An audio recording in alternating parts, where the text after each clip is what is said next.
depends very much on the size. If it's a the New Zealand ecosystem, this is a bit off piece for us, but it's so massive, isn't it? From the universities through to the ice houses to NZTE to Kia to the chambers, there's literally hundreds of places for them to go. If it's a small innovative idea, I think you just keep prodding with those in your circle. It might be your dad, it might be you, it's just kind of like, and then if you don't feel you're getting the answers, and you keep sort of branching out to the Kias, the NZTEs, the Callahans, the Biz Dojos, the Ice House, it's all those sort of innovative hubs, because a lot of these people are all solving quite similar problems. So if you just keep pushing out through the circles a bit, I think you'll get some good advice along the way there. It's very hard to be prescriptive, I think, to say you got to go to X, because he's just, all the universities have got very good ones too. I'm sure there's plenty in AU too.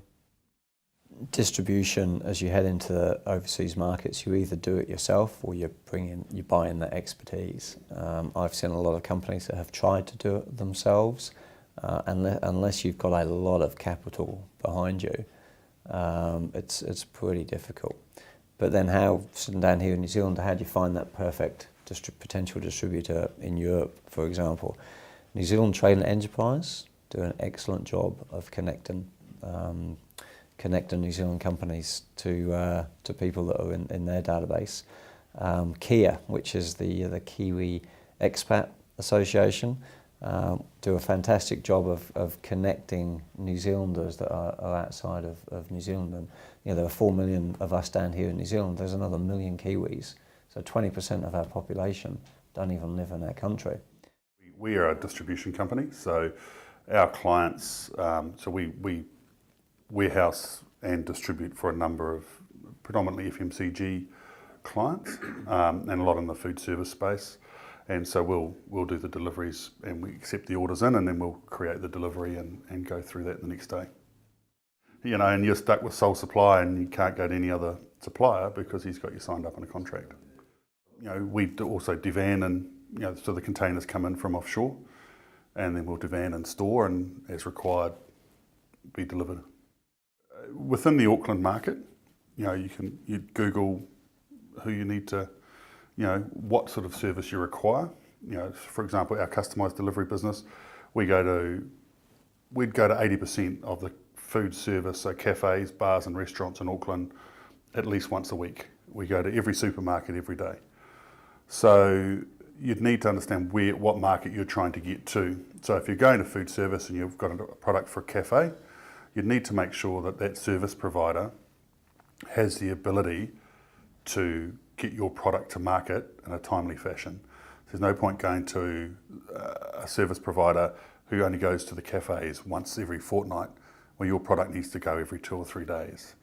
And you'd probably need to touch base with 2 or 3 different providers to get you that information, because it's important that when you're in there selling the product, that your service that you're selling it through can deliver.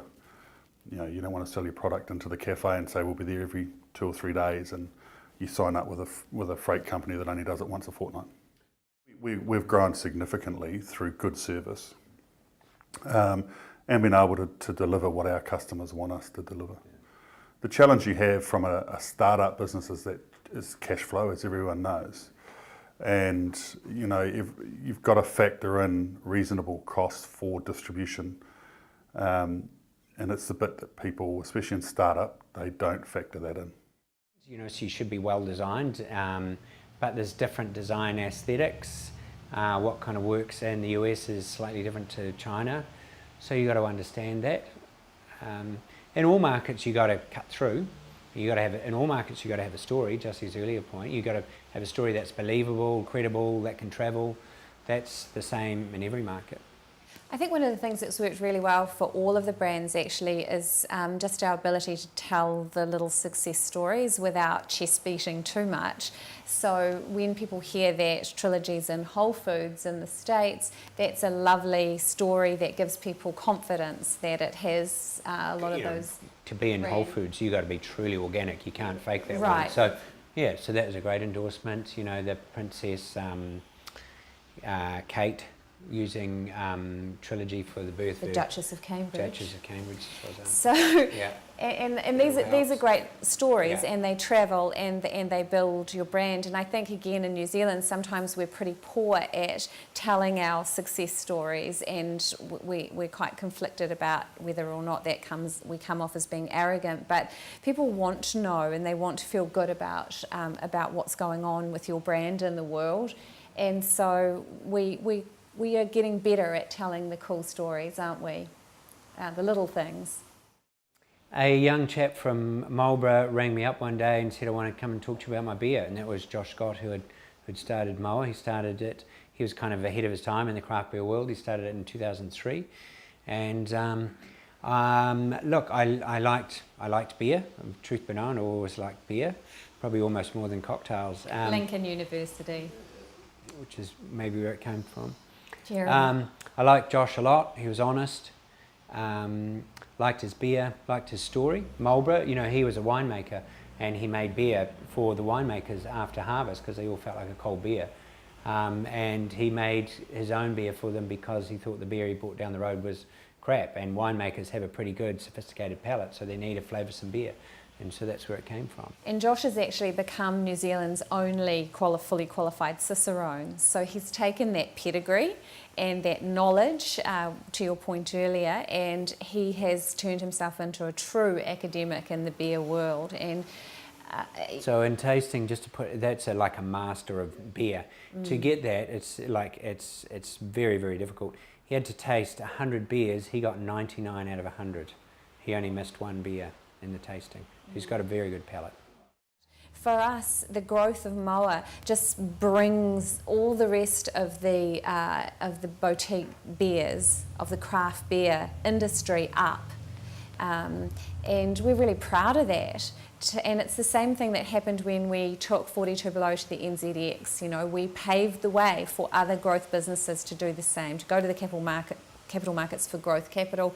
And I feel like now that we are paving the way for all the amazing craft brewers to have a better shot at getting a bigger slice of the pie and going to war with the Japanese and the Dutch. One part of the day I might be keen on a Pilsner. If it's late at night I want a big IPA. If it's in the middle of the winter and we're having some venison, I might want an Imperial Stout. So you do need, good craft beers do need a good range to cater to different occasions and times of day as well. I think for now it's more of the same. We got, the only regret in 42 Below was over too soon. We didn't quite, realise the full potential of that. So we've got a long way to go with Trilogy and Trilogy International, the brands within that company, and a long way to go with Moa as well. So we've got. Look, what would be great is to build, real legacy brands that are here in 200 years' time, that are thriving and that we as New Zealanders are proud of. Maybe one thought, I know a regret in 42 Below was that we kind of tentatively stepped out across many years, and the regret was we didn't go harder, faster, sooner. So if you've got an idea, and I think, Mike, you said it before, ready, fire, aim is not a bad strategy. It's something you're never going to get, your business plan's never going to be perfect. So you're better to get it pretty close to perfect and make a bloody good start, and then adjust it as you go. So don't use waiting for the perfect business plan as an excuse. Just get going. Great place to start a business.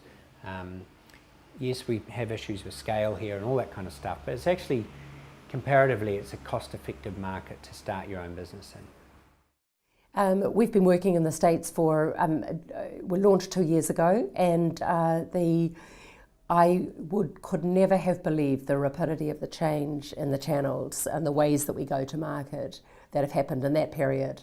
And I can only see even more accelerated change in the year ahead, in a couple of years ahead. So the retail, the consumer is looking for omni-channel opportunities to buy products. They're not interested necessarily in which one of those where they want it available all the time, wherever they are, under whatever circumstances. they choose to buy it. We have to be available in retail. We have to be available online through all of the normal online portals. We have to be available through our own channels.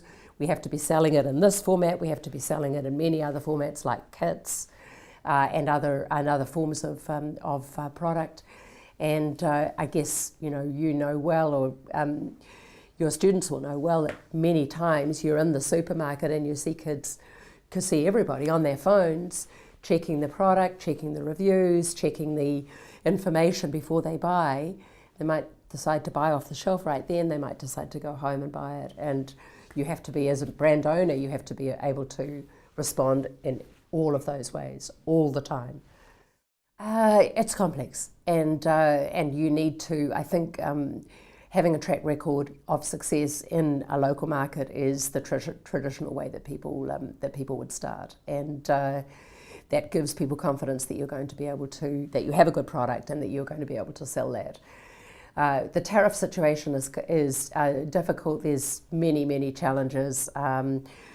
Getting into the US consumer world through retail or online is a challenge in itself. There are many, packaging issues in terms of the information on the packaging, the compliance, all of this on this consumer product. But I mean, almost every consumer product will have some sort of version of that, of those compliance issues to deal with.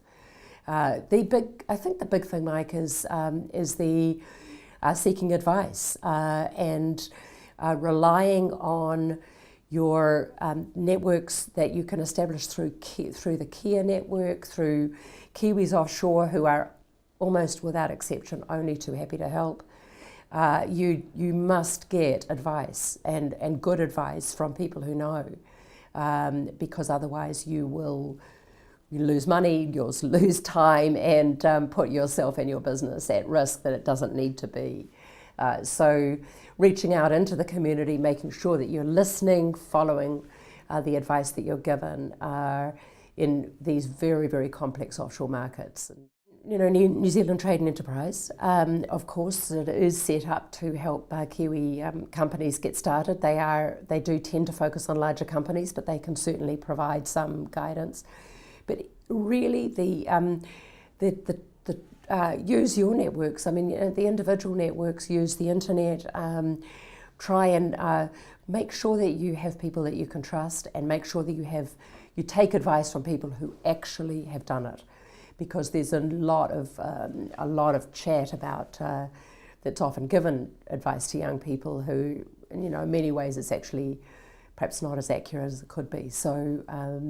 Not as nuanced perhaps, and so you do get a little bit of a, some of the errors that arise can come from that source as well. So the US, whether it's capital providers or accounts, they're lovely. I mean, they'll be very kind to you about your product, and they'll say nice things, and before you know it, the New Zealand entrepreneur is saying, I've got the money, I've got the account, fantastic, I'm all set to go. And they start to invest on the basis of what is simply being nice. And it takes it much different to here. People tend to be less nice in the beginning, but then they might move through to a transaction more efficiently. But in the US, they'll be extremely nice, and then you'll never hear from them again. So it's very seductive. And all the time people are coming and saying, I can't get the guy was so enthusiastic and now I can't get hold of him. It's like, same story. And, people get seduced by the, people get seduced by the size. I mean, in fact, that's another war story. Be very careful of very large transactions, accounts that have 1,000 doors, for instance. Actually, do you really want that? How are you going to actually handle that? We had one example a few years ago where one of the brands, New Zealand brands, won a big piece of business with Whole Foods, and basically had no way of fulfilling it. No capacity and manufacturing capacity, no capital for working capital. In fact, the business went bankrupt because it just couldn't respond to the order, and Whole Foods was very upset with them, and all just turned a mess. So you need to grow consistent with your capability. New Zealand doesn't really have to worry about these matters the way that they do in the States. An average consumer is very nervous about the quality of their food, rightly so. They're very, very worried about industrial farming, rightly so. These are value propositions that New Zealand takes for granted, and so that was the reason why with our business it just didn't really make sense in New Zealand at that time. So